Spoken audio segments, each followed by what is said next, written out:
The impossible candidate. Dr. Elix Zoran stared at the application hovering on the holographic display, all 6 of his eyes blinking in asynchronous patterns of disbelief. In his 37 cycles as Director of Admissions for the Astra Academy, he had never encountered anything so preposterous. "Computer, verify application authenticity," he commanded, his voice modulators vibrating with tension. "Application authenticity verified at 99.87% confidence," replied the AI system. "All required documentation present and validated." Elix's chromatophores flickered between deep purple and yellow, the cephalon equivalent of extreme distress. He activated the communications array with a flick of his tentacle. "Grand Chancellor Vizelix, I require an immediate consultation." Within moments, the imposing holographic figure of Grand Chancellor Vizelix materialized in his office. The ancient Lumidarian's crystalline form glittered with the accumulated wisdom of over 3 centuries. "Director Zoran, this must be urgent for you to bypass the formal request protocols." Elix gestured at the hovering application. "We have received an application from a human." The Chancellor's luminescence dimmed momentarily, a sign of shock among her kind. "A human? From Earth?" "Yes, Chancellor. A Class 12 Deathworlder." "Preposterous," declared Vizelix, her crystalline form pulsing with agitation. "No Deathworlder has ever qualified for Astra Academy. The physical and intellectual requirements alone." "Her credentials are impeccable," Elix interrupted, bringing up the detailed files. "Ilara Chen, 23 Earth years. Her cognitive assessment scores exceed our highest benchmarks. Her physical capabilities, while alarming, meet our functional requirements." "It must be an error in the testing protocols," Vizelix insisted.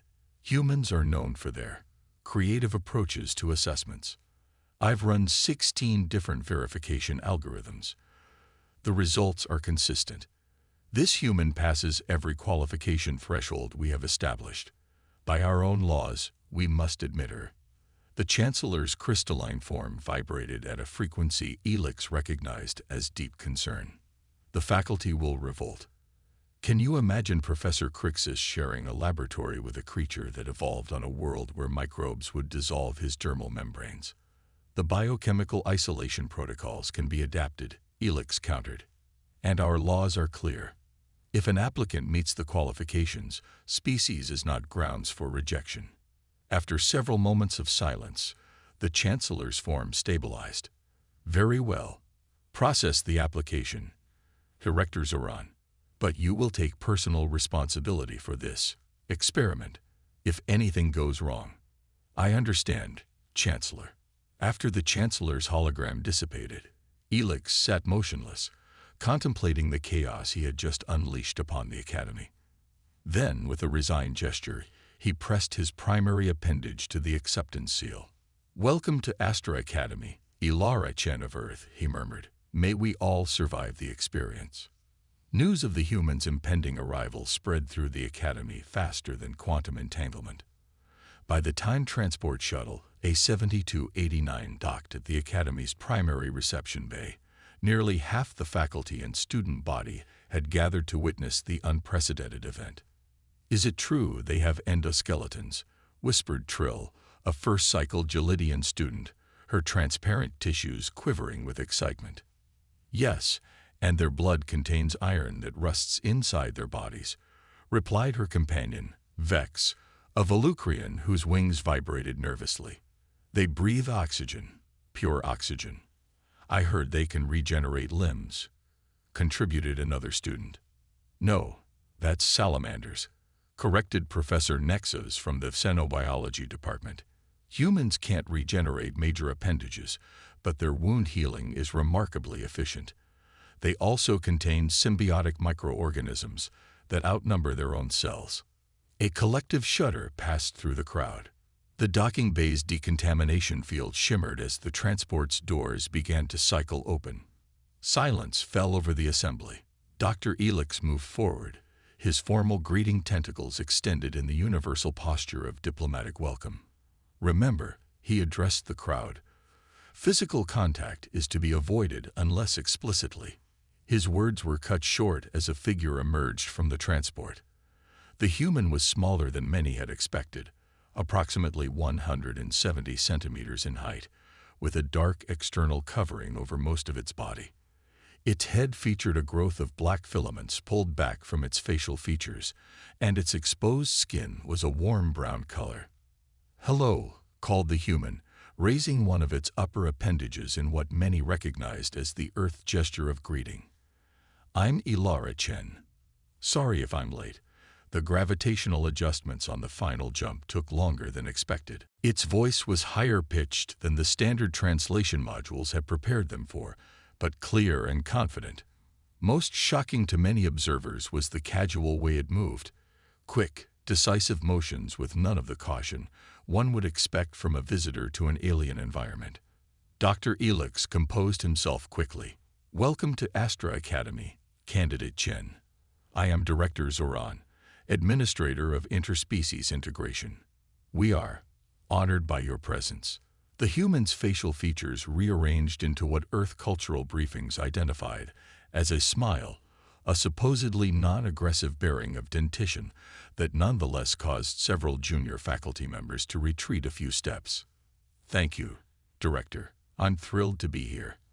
I've been studying xenobiology and interspecies physics for years, but nothing compares to the real experience."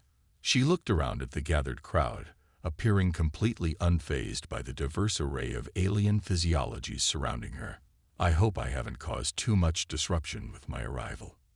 "Not at all," lied Elix smoothly. "We are simply eager to welcome our first human candidate. If you'll follow me, we have prepared specialized quarters according to Earth environmental specifications. Tomorrow, you will begin orientation for the cosmic crucible." A murmur passed through the crowd at the mention of the crucible. The notorious examination had been the downfall of countless promising candidates over the Academy's long history. The cosmic crucible. Ilara's expression shifted to one of increased interest. "That's the legendary multi-phase examination, isn't it? I've heard it tests the absolute limits of adaptation and cognition." "Indeed," confirmed Elix. "It is our most challenging assessment. Many candidates require multiple attempts to succeed. How many humans have passed it?" The silence that followed was answer enough. "No human has ever attempted the crucible," Professor Crixus interjected, his voice dripping with acidic condescension. The renowned Pyroxian physicist's heat signature flared visibly as he spoke. "It would be inadvisable for you to attempt it so soon after arrival. Perhaps after several cycles of acclimatization." "With respect, Professor," Ilara interrupted, her smile never wavering. "I didn't come all this way to wait. I'll take the crucible tomorrow as scheduled." Crixus's thermal signature spiked dangerously. The human demonstrates the recklessness typical of its species. "Director Zoran, surely you cannot allow." "The regulations are clear," Elix stated firmly. "Any qualified candidate may attempt the crucible at the standard entry period. Candidate Chen has been qualified. Then I shall personally observe tomorrow's examination," Crixus declared. "To document this historic attempt." As Elix led Ilara away from the reception area, he noted with concern how many faculty members shared Crixus's barely concealed hostility. The human, however, seemed bizarrely untroubled. "Is the professor always so warm and welcoming?" she asked when they were out of earshot, the corner of her mouth quirking upward. "Professor Crixus is our most distinguished theoretical physicist," Elix replied diplomatically. "His concerns are not entirely unfounded. No Deathworlder has ever successfully completed the crucible. There's a first time for everything." Ilara responded with what Elix was beginning to recognize as characteristic human confidence. In her assigned quarters, a meticulously designed habitat that reproduced Earth atmospheric conditions, Elix provided Ilara with the standard briefing on the crucible. The examination consists of 5 challenges, each testing different capabilities: cognitive processing, environmental adaptation, problem solving, stress response, and interdimensional perception. Candidates must achieve a passing score in each phase to continue. The examination begins at first light tomorrow. What's the success rate? Ilara asked as she examined the environmental controls. Approximately 8% of candidates pass on their first attempt. And what happens if I fail? Failed candidates may reattempt after one full cycle of additional preparation. 3 consecutive failures result in dismissal from the academy program. Elix paused. I should inform you that certain faculty members are skeptical of human capabilities in these contexts. Ilara smiled again, but this time Elix noticed it didn't quite reach her eyes. That's nothing new, Director. We humans have a long history of being underestimated. I have reviewed your species' historical records, Elix acknowledged. Your adaptability is remarkable. But the Crucible will test you beyond anything in your experience. Good, Ilara said simply. I didn't travel 27 light years for easy. After Elix departed, he found Professor Crixus waiting in the corridor, his thermal signature pulsing with barely contained agitation. This experiment of yours endangers the Academy's reputation, Crixus hissed. When that creature fails tomorrow, spectacularly and possibly dangerously, the blame will fall on your administration. The regulations were not written with Deathworlders in mind, Crixus interrupted. Their planet has shaped them into crude, aggressive organisms optimized for survival in conditions we can barely comprehend. They lack the refinement, the evolved consciousness necessary for true integration into galactic academia. Then tomorrow's examination will demonstrate that conclusively, Elix replied evenly. And the matter will be settled according to our protocols. As the professor stormed away, Elix found himself wondering, not for the first time, if bringing a human to Astra Academy had been a colossal mistake. The Cosmic Crucible examination chamber was ancient by most standards, a vast dodecahedral space constructed from living crystal that had been growing and evolving for millennia. Today, it was filled with more observers than Elix had ever seen for a candidate's trial. Ilara Chen entered wearing the standard candidate's attire, a form-fitting adaptive membrane that would protect her from the more extreme conditions of the examination while monitoring her biological responses. On her, the silvery material seemed strangely rigid, as though her dense musculature and skeletal structure were challenging the fabric's normal flexibility. Candidate Chen announced the automated examination system, its voice resonating through the chamber.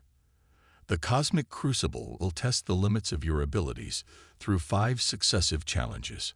Are you prepared to begin? I am, Ilara replied, her voice steady. Then let the examination commence. The crystal walls of the chamber began to pulse with energy as the first challenge initialized. The floor beneath Ilara's feet shimmered and transformed into what appeared to be a complex mathematical landscape, 3-dimensional equations made manifest in physical form. Cognitive Processing Challenge, announced the system. Navigate the equation landscape to locate the unified solution point. Caution. False solutions will result in temporal displacement. The observers watched as Ilara studied the shifting mathematical terrain before her. Most candidates spent hours carefully analyzing each potential path. To everyone's shock, after barely 15 minutes of observation, Ilara began to move confidently across the landscape, leaping from one equation node to another with startling speed. Impossible, muttered Crixus. She cannot possibly be calculating the permutations that quickly. Yet the human continued her rapid progress, occasionally pausing to recalculate before changing direction. When she reached what appeared to be a dead end, instead of retreating as most candidates would, she dropped to the ground and crawled underneath a particularly complex differential equation, exploiting a 3-dimensional loophole that few had ever noticed.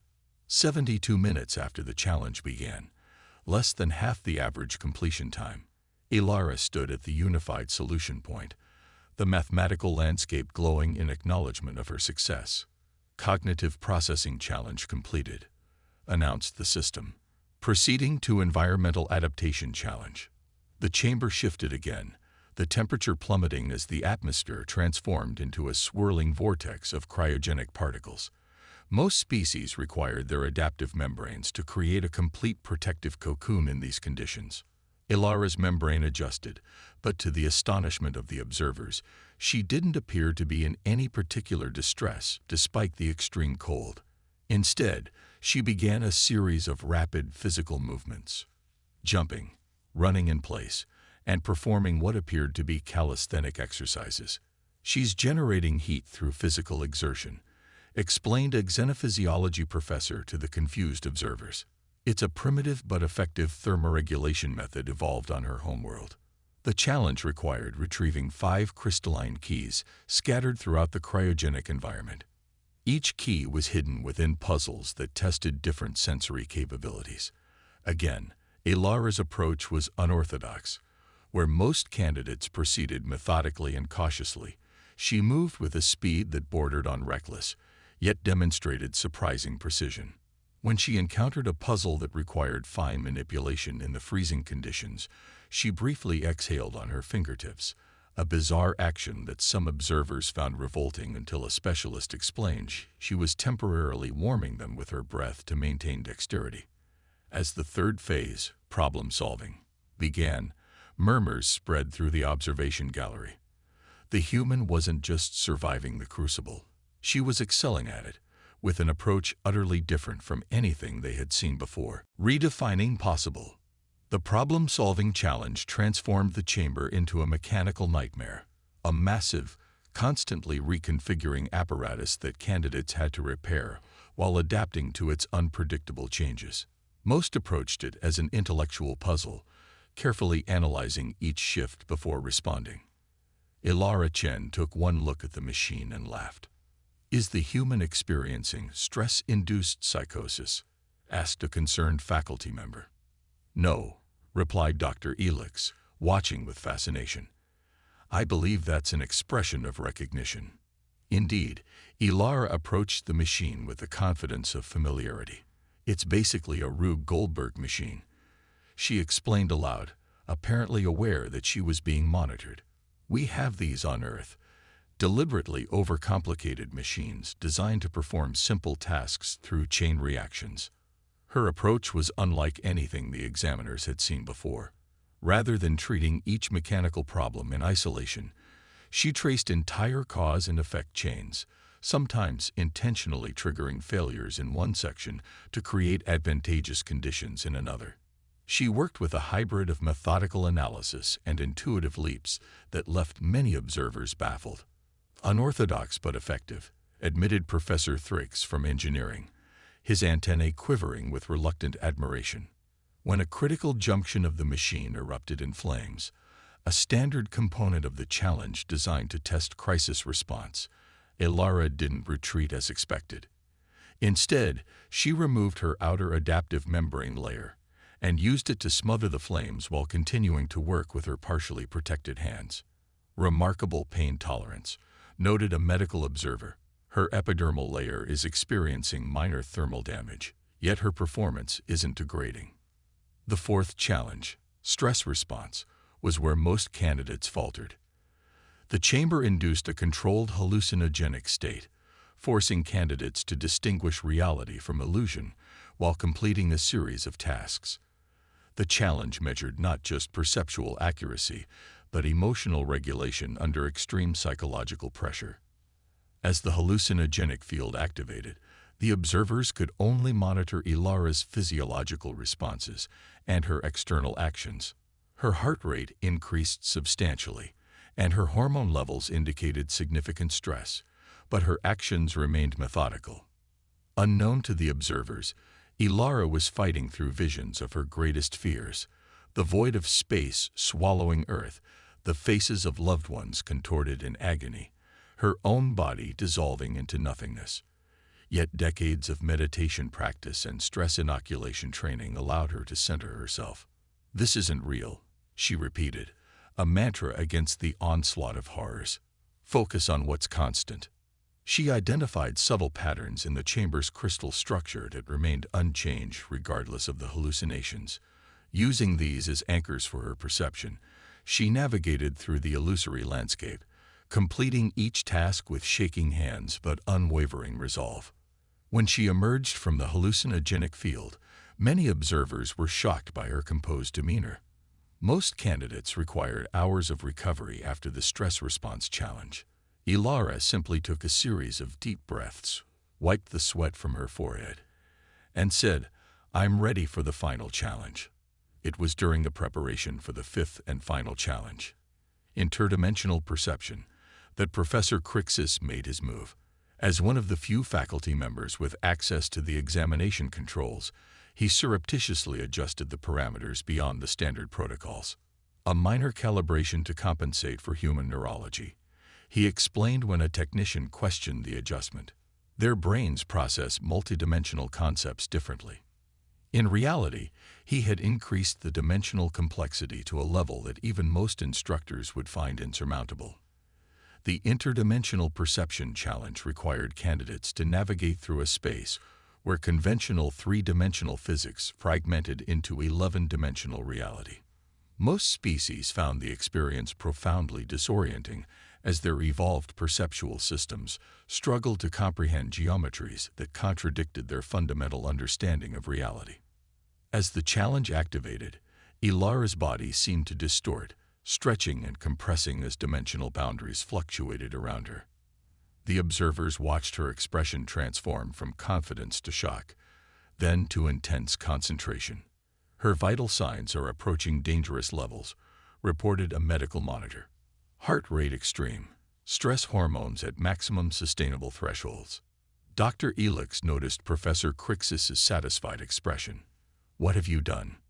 he demanded. "Nothing that won't demonstrate the natural limitations of a species evolved on a single-dimensional plane," Crixus replied smoothly.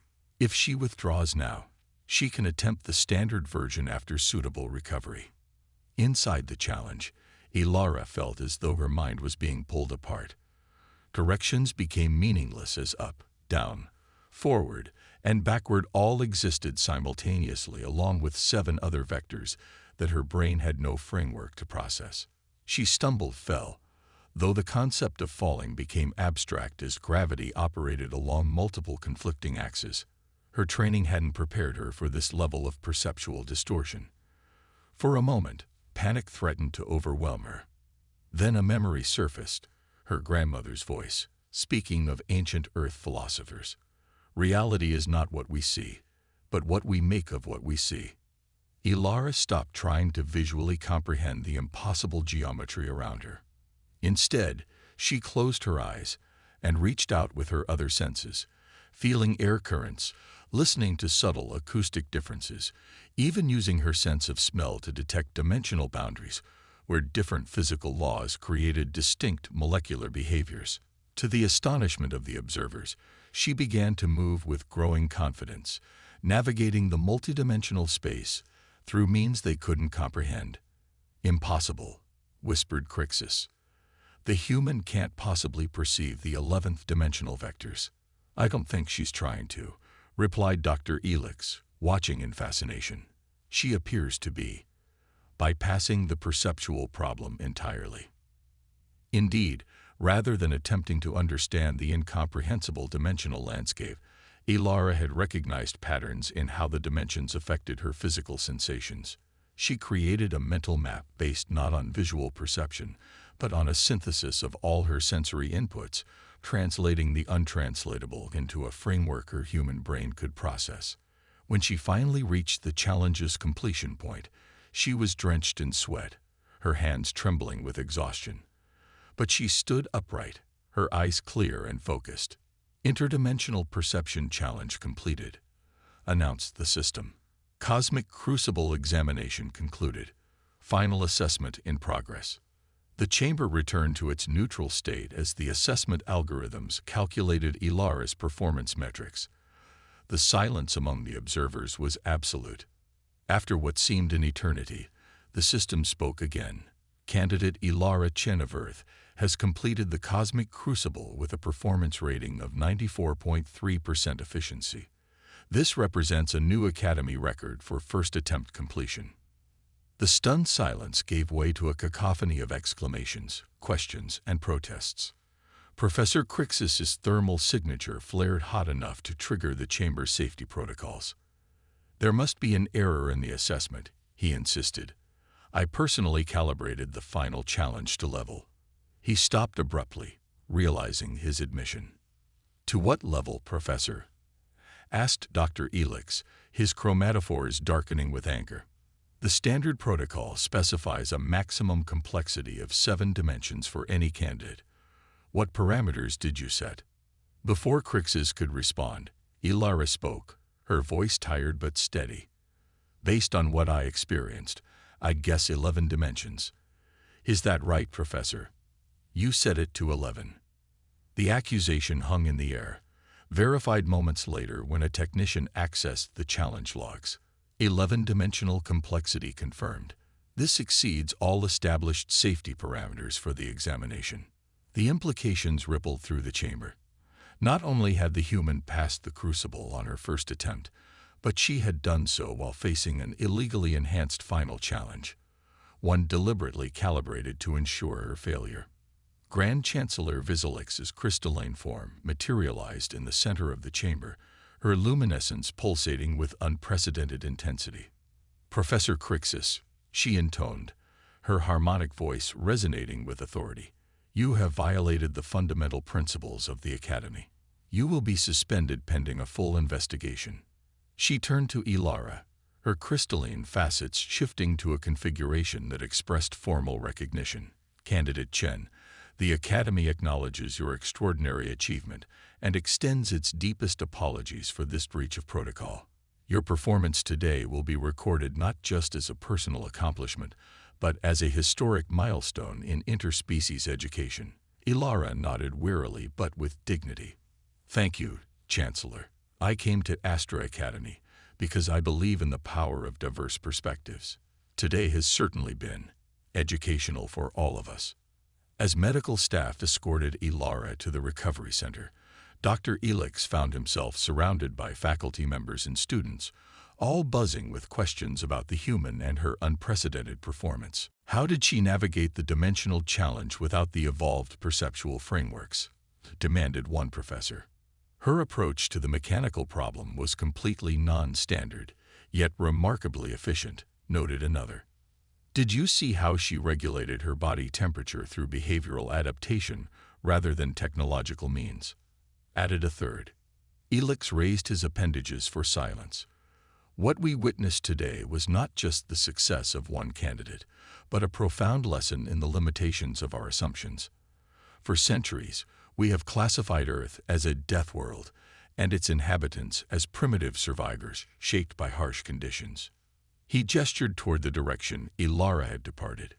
Today, Ilara Chen demonstrated that those very conditions may have forged capabilities we have never fully understood or appreciated. Perhaps it is time we reconsidered what we think we know about humans and their potential contributions to galactic knowledge. 3 cycles later, Astra Academy's demographic had changed dramatically. 15 new human students had been admitted, along with representatives from other species previously dismissed as unsuitable. The curriculum had been revised to incorporate methodologies inspired by Ilara's unorthodox approaches. Professor Crixus, following a formal censure, had surprisingly become one of the strongest advocates for human inclusion after spending a research sabbatical on Earth. Their world shaped them not just to survive, he explained to a packed lecture hall, but to thrive through adaptability. Where we evolved specialized solutions to stable environments, they developed generalized approaches to constant change. Ilara Chen, now leading a groundbreaking research initiative on cross-species cognitive methodologies, often reflected on her first day at the Academy. She had arrived prepared to prove humans belonged among the stars. Instead, she had demonstrated something more profound, that the greatest strength of any species lies not in the capabilities they evolved, but in how they choose to apply them. When new candidates arrived now, they were no longer judged by the environmental conditions of their homeworlds, but by their potential to contribute to the magnificent diversity of galactic thought. And the cosmic crucible, while still challenging, was now designed to reveal strengths rather than expose limitations. As Dr. Elix liked to say, the true measure of intelligence is not what you know, but how you learn what you don't know. It was a philosophy that even the ancient academy was still learning to embrace.